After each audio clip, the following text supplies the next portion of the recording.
I almost didn't make a video today. I missed yesterday as well.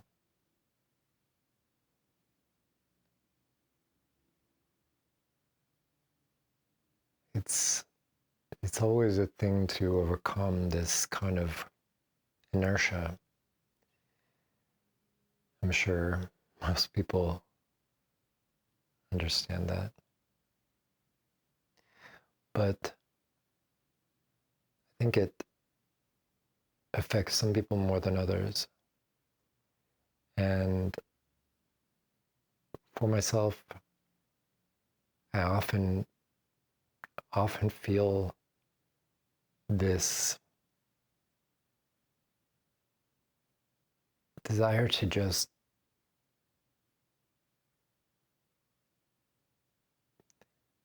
surrender.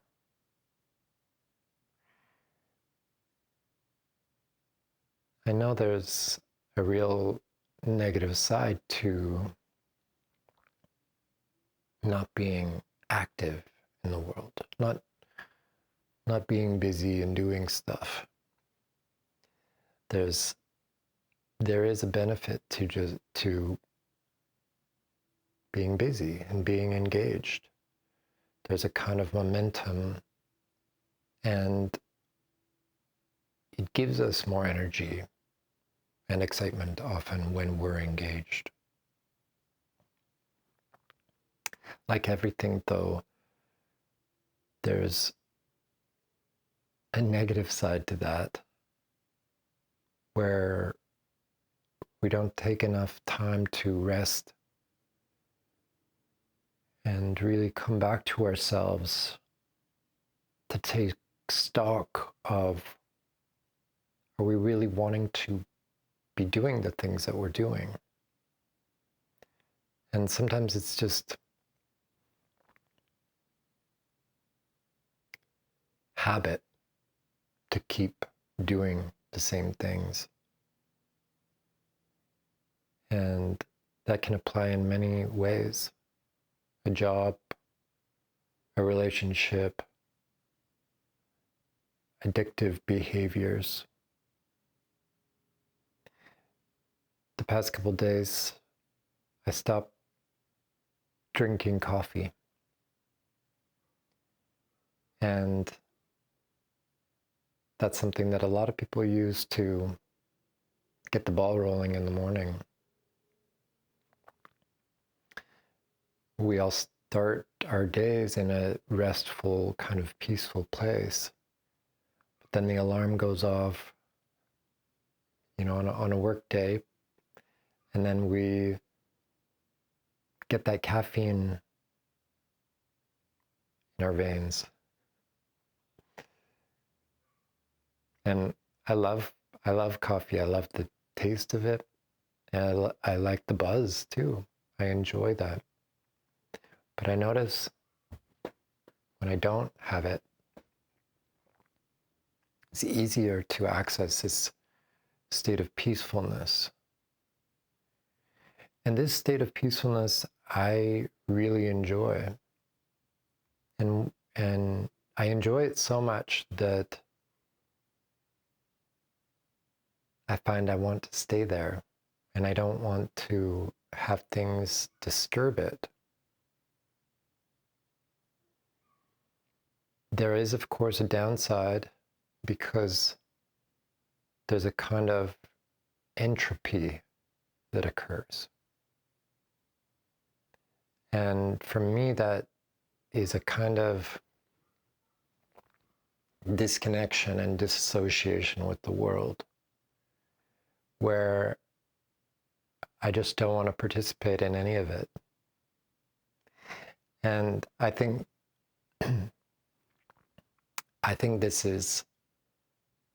this has been something that I've felt for most of my life. I can remember feeling it at a young age. And it could be a trauma response, or it could be what I think is a natural, mystical personality. My draw and my interest is in my own mind, in a kind of liminal state.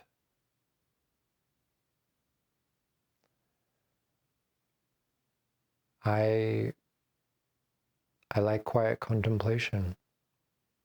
And that includes, for example, I just went for a long walk and it's a beautiful autumnal evening, and just really tuning into the coolness of the air and the low angle of the sun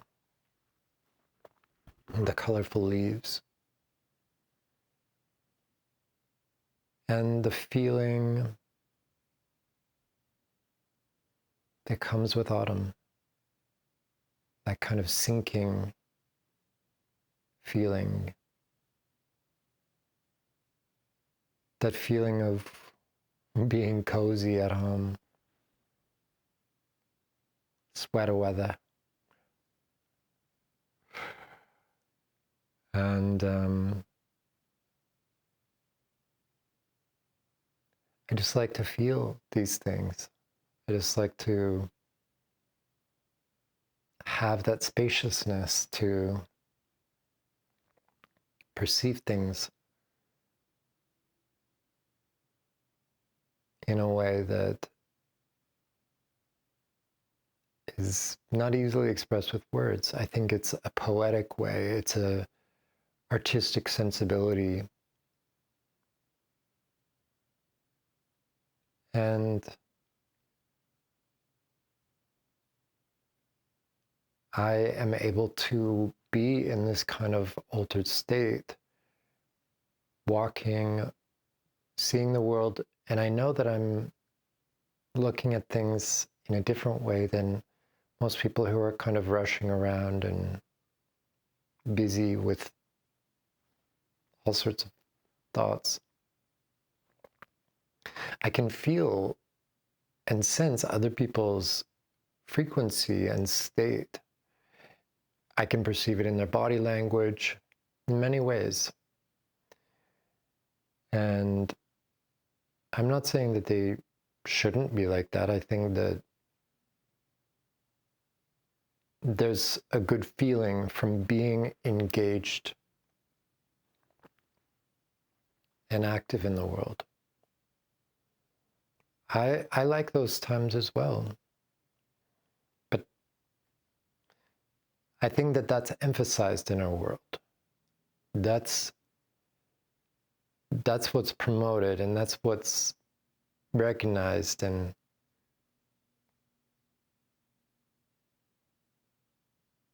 but clearly this world has its priorities pretty backwards.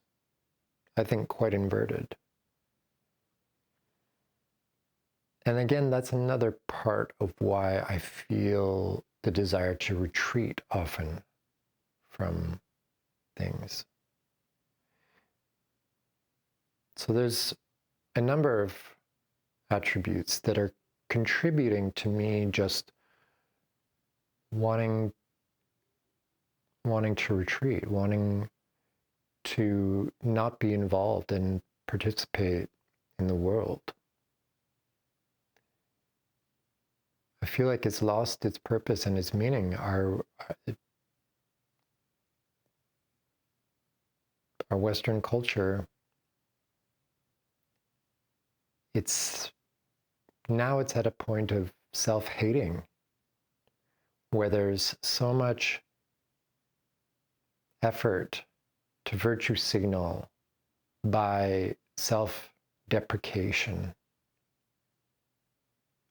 And I think there's an agenda at work, but people are playing into it without much thought. Again, because they don't take the time to really contemplate, to really think, to introspect, and to have their own mind about things.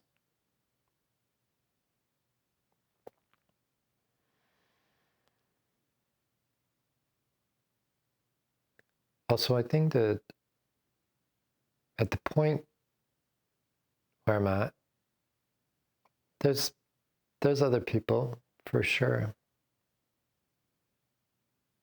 Some of the wiser people of our world are the more quiet ones, the more introspective, the ones that aren't on social media, aren't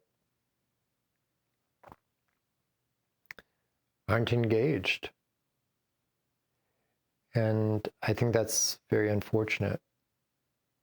But that's because we've removed a number of things from our world. We've removed our elders into nursing homes. And I have mixed feelings about family. But I think that most of my negative feelings come from the more compartmentalized nuclear family that I think the boomers really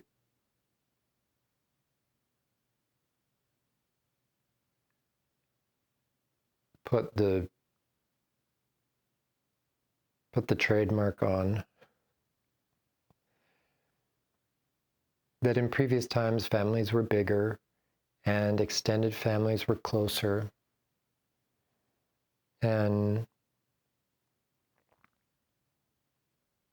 there was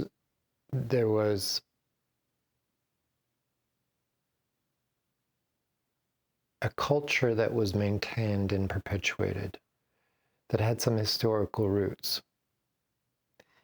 And that's, as far as I can tell, that's all gone.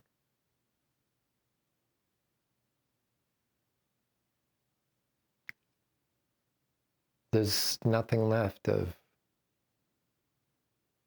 European culture for those of us who live in North America.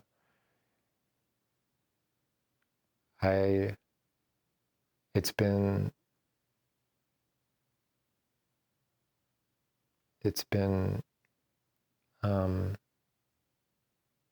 replaced by capitalism,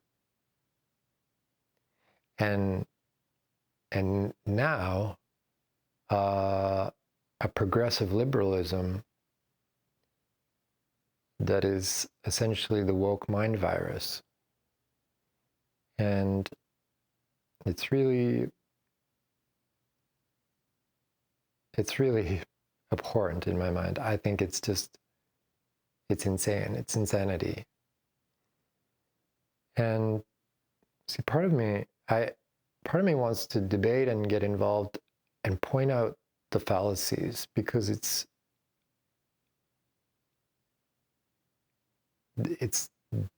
so, to me, it's so obvious. But I know it's not about that. It will fall on deaf ears,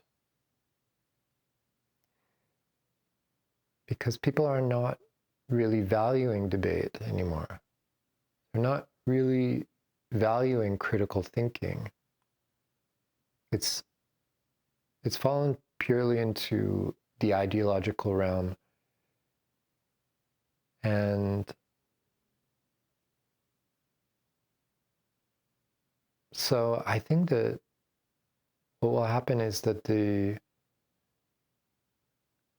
people who are truly insightful will depart from the conversation.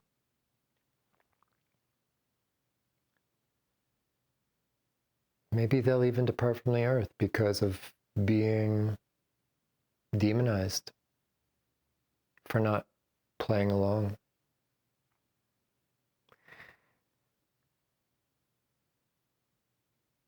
This makes me kind of sad, what I'm seeing even right now. Not even going into some fearful scenario of that it's very easy to go into, but I really try not to, for my own mental health and for practicality, that really I don't know what the future will bring.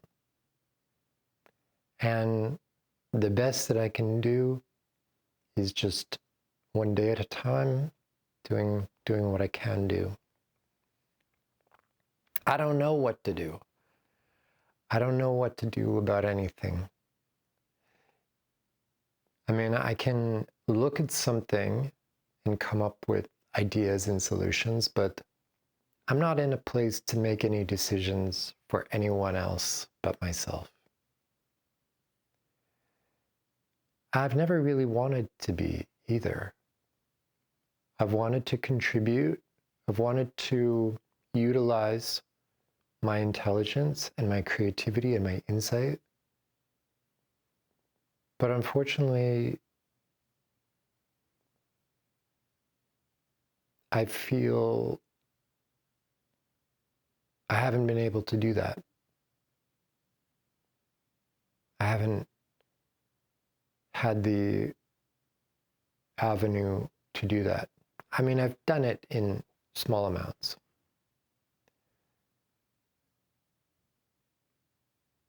And I take responsibility for not being a professional artist or really applying myself to being self-employed in a way that I could have done a better job at contributing something.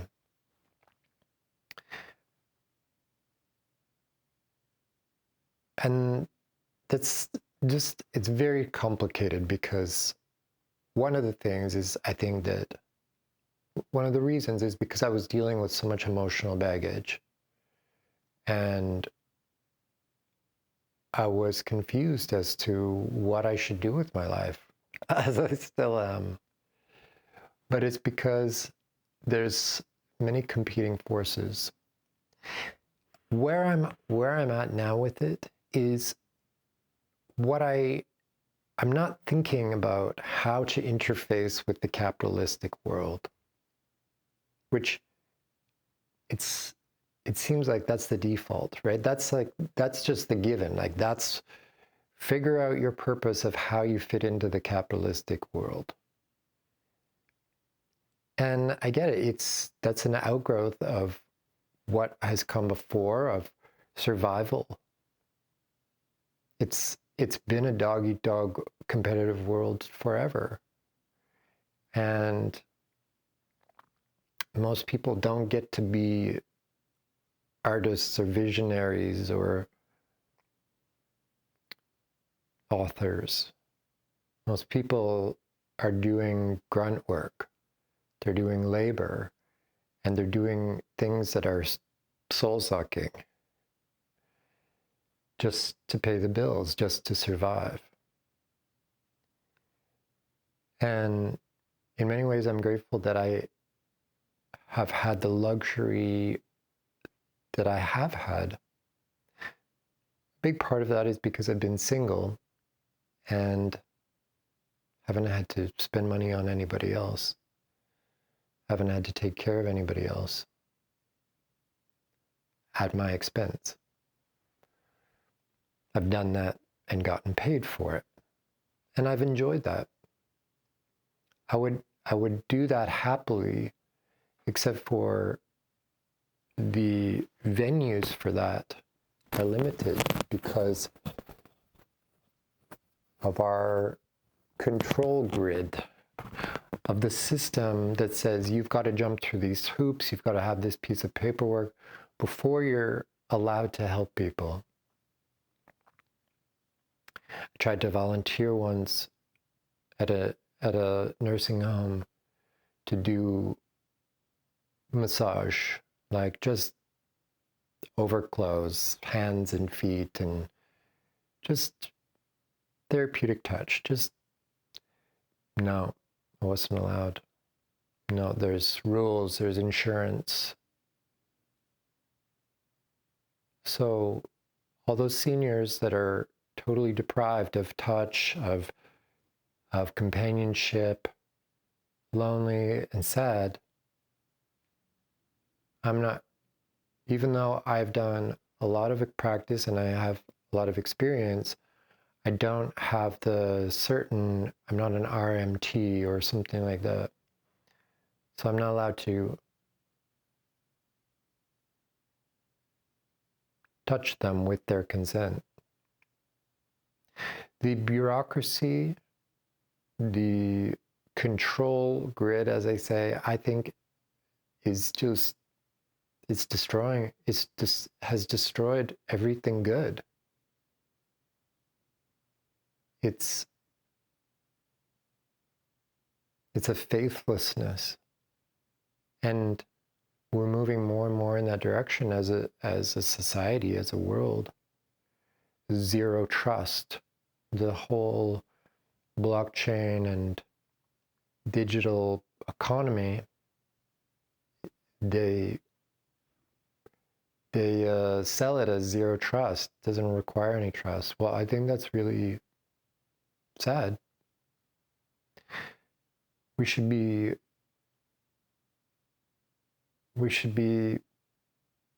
encouraging a culture of rapport building based on consent, based on skills for communication, and allowing those relationships to develop organically. Let the proof be in the pudding. Let things be merit-based, and let individuals make choices for themselves.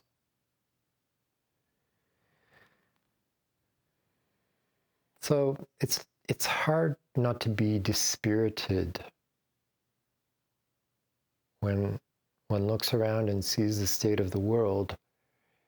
Mostly to me, it's the ideological capture that is disheartening, because I lose faith in humanity. It's not the climate change, and it's not the animals going extinct and those kind of things, because actually I have faith in nature. I have faith in nature's ability to heal. But it seems like humanity is going in the wrong direction and is becoming stupider and more ideologically captured and self-hating. And that's, to me, that is just very sad. And again, what can I do about it?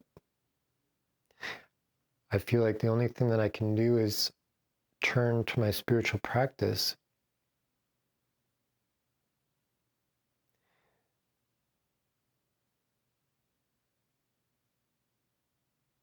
There's a fatalism in that. There's a resignation, and there's even a kind of spiritual bypassing, which I don't like. I want to be engaged. I want to participate to make the world a better place, but not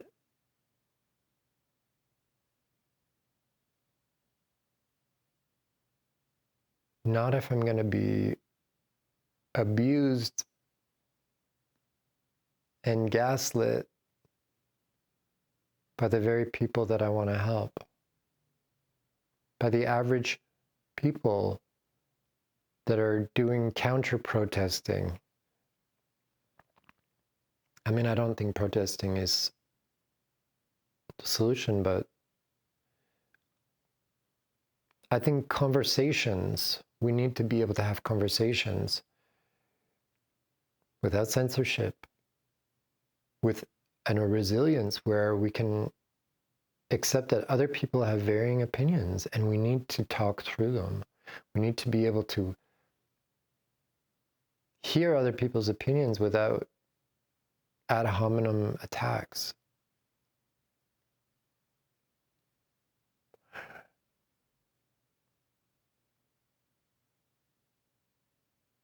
I feel like things will get worse before they get better. And essentially, what I feel I need to do for myself is find a place where I can be out of the fray and survive it.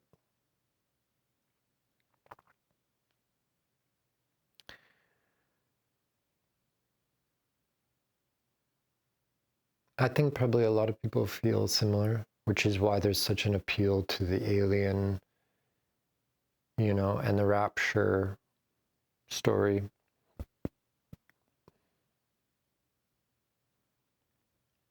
Maybe they'll both happen. I think that'd be great. I'd love to see aliens land. I'd love to see Jesus appear. I mean, that's where we're at. I think the desperation for change, but I also don't think those things will happen because in my introspection and my spiritual intuition, my psychic intuition, which I believe I have, the lesson is about this kind of fine line of balance where we're in the world, but we're not of it. Where we're choosing our thoughts wisely. We're able to see and observe without getting caught up in it all. And that is probably the greatest practice and skill that we can develop. It's a equanimity and a kind of inner poise of presence. And also this experience of having no thoughts or observing the thoughts as just thoughts, like clouds floating through the sky. And I'm able to have this experience where I'm just observing myself. I'm just observing my own mind. And I find this place of stillness. It's an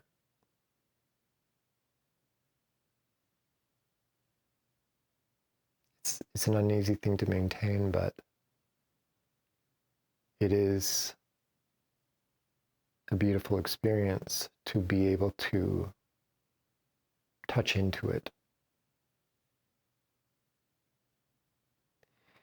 And I think if I do have a purpose, I do have something to share, it is about the practice of finding peace while in this world of chaos. Be well. Thanks for watching.